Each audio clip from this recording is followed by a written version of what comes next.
Did you really think you'd be staying with us? Looking even dumber than usual, my mother-in-law scoffed. Didn't I tell you it was a family trip? I had been looking forward to this family trip despite the constant harassment. I drove for hours, thinking that staying in a famous hotel would be worth it. But when we arrived, there were reservations only for my in-laws and my husband, not for me. My mother-in-law sighed and told me it was no longer needed and should leave. There I stood, alone in the grand lobby, feeling utterly miserable. My name is Rolla, an only child. I lost my father in an accident when I was young, and my mother raised me single-handedly. Now, at 31, I am married and living away from home. I met my husband Jack, who is the same age as me, at work, and we got married. When we were dating, I admired Jack for having strong opinions. I found his decisiveness reassuring. However, after we got married, this very trait began to be a source of my suffering. Growing up, it was just my mother and me helping each other out. This upbringing made me a person who is good at listening and accommodating others. I tend to avoid inconveniencing others or causing conflicts almost subconsciously. Knowing my nature, Jack began making decisions on his own after our marriage, even those important to me. Take work, for instance. While dating, he supported my career, but after marriage, he suddenly demanded I quit. When I didn't agree, he went around telling my in-laws, colleagues, and even my boss that I was quitting. At work, they asked, "Congrats on your marriage. You're leaving at the end of the month, right?" And at home, it was quit already. Tearfully, I gave up my job. Furthermore, one day Jack suddenly decided we were going to move in with his parents. He announced this out of the blue, saying we had to vacate our current apartment this month and start packing immediately. Naturally, I was dissatisfied with Jack's impulsive decisions, but my fear of confrontation prevented me from protesting strongly. Being newly married, I felt my self-esteem erode every time Jack said, "I made the decision because you didn't." After moving in, even my in-laws began to oppress me. I found myself living in a world full of adversaries, following their orders like a puppet. My compliance led to increasingly worse treatment, and the harassment at my in-laws' house quickly escalated. I couldn't stand such a life. Within a few months of moving in, I told Jack I wanted a divorce and planned to return to my parents. Jack shook his head and mocked me. "Do you realize how hard it is to raise a child alone? Your mom gave up her time and love to raise you, and now you want to come back so soon after getting married? Imagine her despair. Well, if you don't care about her suffering, I won't stop you." He left, ending the conversation and leaving me unable to respond. Oh, I pondered Jack's words. In fact, my mother had recently started dating someone and was considering marriage. Now that I was married, she could finally focus on her own happiness. I couldn't disturb that. Telling myself it would be fine as long as I endured, I put up with the treatment at my in-laws for about a year. Then one day, Tom suggested we go on a family trip. This was my first trip since getting married, but considering how I'd been treated so far, I expected to be used for chores like carrying luggage and souvenirs. However, the thought of eating a meal prepared by someone else made me a bit excited. At my in-laws, I was always left behind to look after the house while the three of them dined out. Maybe I could enjoy a long, warm bath at the hotel, I thought, as I listened to the three of them excitedly discussing which hotel to choose. I made my choice with a small glimmer of hope in my heart. On the day of the trip, I was naturally assigned to be the driver.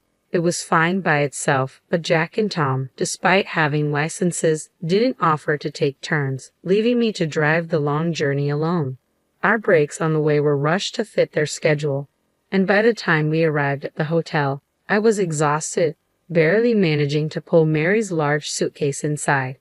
The hotel, being luxurious, shone with its beautiful interior and soft lighting. I took a deep breath, soothed by the elegant fragrance enveloping the lobby, looking forward to the extraordinary time I was about to spend. Having held a steering wheel for hours, my eyes were tired, and my back and legs ached considerably. I wanted to quickly get to my room and stretch out without anyone watching, but I knew they would probably drag me out for sightseeing, disregarding my exhaustion just using me as a porter. I moved quietly, careful not to be noticed by Mary, who was busy taking photos of the paintings and flowers in the lobby. As I waited, Mary happily snapped pictures here and there. Jack, apparently done with checking in, called her over with a gesture. Tom, standing next to Jack and proud of his hotel choice, was smiling in a way I had never seen before. I hurried over to them, pulling Mary's suitcase, thinking it would be nice if the three of them stayed in a good mood during the trip. When I reached the counter, Mary took the suitcase, saying, "That's enough." What followed next was unbelievable. "You can go back now, but be here around 10 a.m. the day after tomorrow," Mary said. "Excuse me," I replied, confused. I stared back at Mary, dumbfounded. She burst out laughing, looking even dumber than usual. "Did you really think you'd be staying with us? Didn't I tell you it was a family trip?" As I stood there, unable to articulate my confusion, Tom and Jack, who had started walking a few steps ahead, turned back.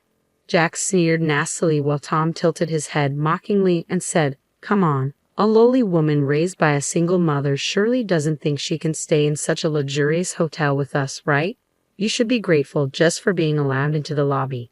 A first-class hotel indeed has a big heart." Tom clapped his hands, clearly pleased. From the corner of my eye, I saw other guests and staff watching us, and I looked down in embarrassment. Seeing this, Jack laughed through his nose, saying it was useless to cry. "We're a family of 3, so it's only natural we booked for 3, right? You're an adult. If you wanted to stay, you should have booked your own room, though I doubt such a famous hotel would have any vacancies now." After ridiculing me to their heart's content, they said, "We'll call you when we're ready to leave, so wait nearby and be ready to pick us up," and left for their room. Once they were out of sight, I felt my strength drain away, and I collapsed into a nearby chair. Even the luggage, which was only a third of Mary's, felt incredibly heavy. I sighed deeply, expelling all the negative emotions within me, and stood up to leave the place. A staff member who saw me getting up came over at a brisk pace and kindly offered me a place to rest in a sofa area tucked away in the back of the lobby. After resting for a while, I went to thank the staff member, who then relayed Tom's words to me. Apparently, Tom had said that I would pay, but having seen our earlier interaction, the staff member hesitantly suggested that I discuss it again with the staying guests and combine it with the checkout payment as part of the hotel service. After driving alone for several hours, I finally returned home and suddenly found myself overwhelmed with tears.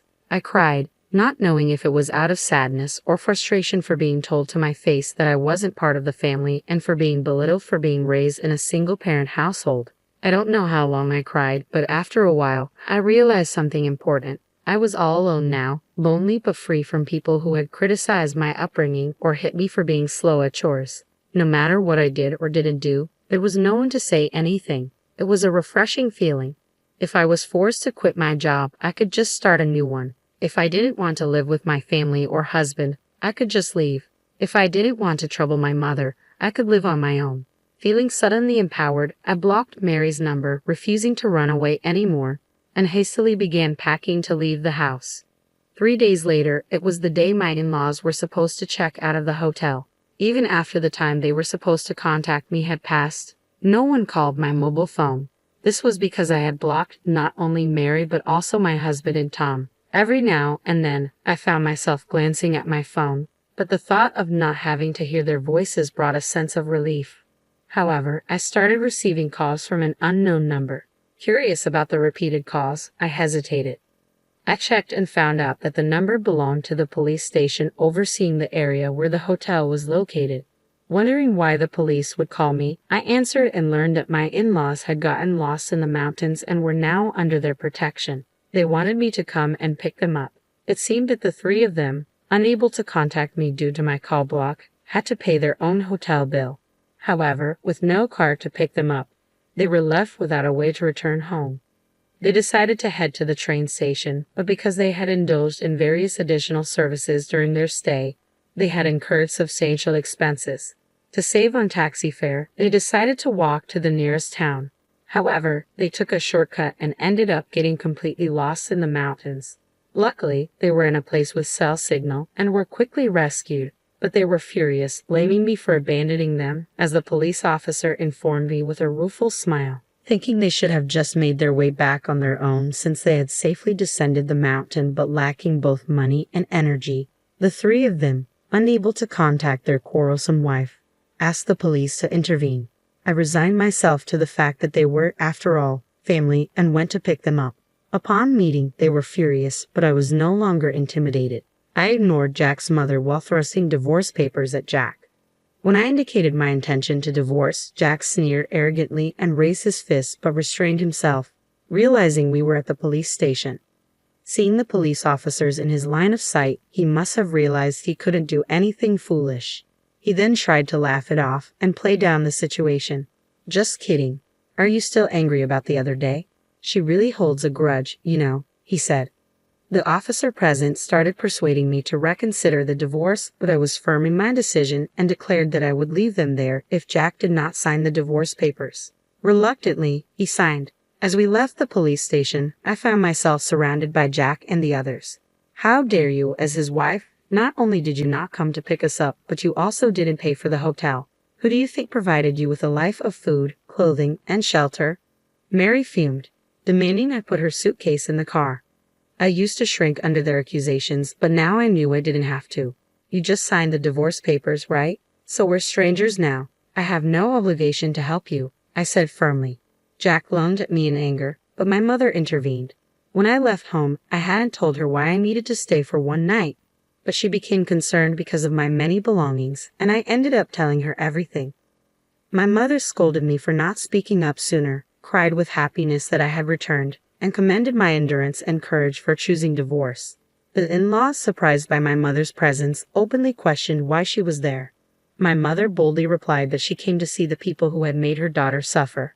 But Jack and his family looked down on my mother as they had on me, only laughing mockingly. They even began demanding compensation from me. "You left us in a remote hotel, knowing we'd be in trouble. The worst part is on you. We were humiliated," they said. But I stood my ground, resolute in my newfound strength and freedom. "We were humiliated and suffered losses, so we'll demand proper compensation. I thought you might be a woman of low character to be abandoned by your husband, but now I see it's because of your attitude. It's your mother's fault for raising you this way. You both are responsible and will pay," Mary said, directly insulting my mother. Furious at Mary for insulting my mother, I was about to step towards her, but my mother held me back by the shoulder and responded to Mary with a smile. "You should remember that my husband died, but I suppose someone who expects their daughter to pick them up after such behavior wouldn't remember. Sorry, I misunderstood you. My husband passed away in a traffic accident," my mother replied in a low, firm voice I had never heard before. Startled by my mother's assertiveness and realizing they were being mocked, Jack's face turned red with anger and he almost attacked her. Then a man rushed over to the scene. My mother's new husband, my new father, whom she had married last month. Without paying any attention to Jack and the others, he calmly said, "Now that she's divorced, she's a stranger to you, so let's go home," and urged my mother and me to get into the car. His appearance agitated the in-laws, especially Jack, who was stunned and in disbelief. It made sense as Jack knew my mother's new husband. He was the manager of a company that placed large orders with Jack's workplace every month. Jack, as the contact person, visited his company twice a month, so they had met several times a year. "So, you were my daughter's husband," he said, clearly recognizing Jack as an enemy to his daughter. Jack, realizing he was recognized, tried to laugh it off and started apologizing to my mother, but my father ignored him. He smiled only at my mother and me, urging us to get into the car before quickly driving away. On the way home, my father spoke to my mother. "That was unpleasant, wasn't it?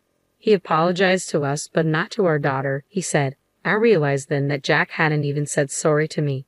Since then, Jack has been contacting me repeatedly, begging for reconciliation and apologizing. Apparently, my father's company had stopped doing business with Jack's company. Blamed for losing an important client and isolated at work, Jack was at risk of having to resign. He insisted it was all my fault and that I should apologize to renew the business relationship.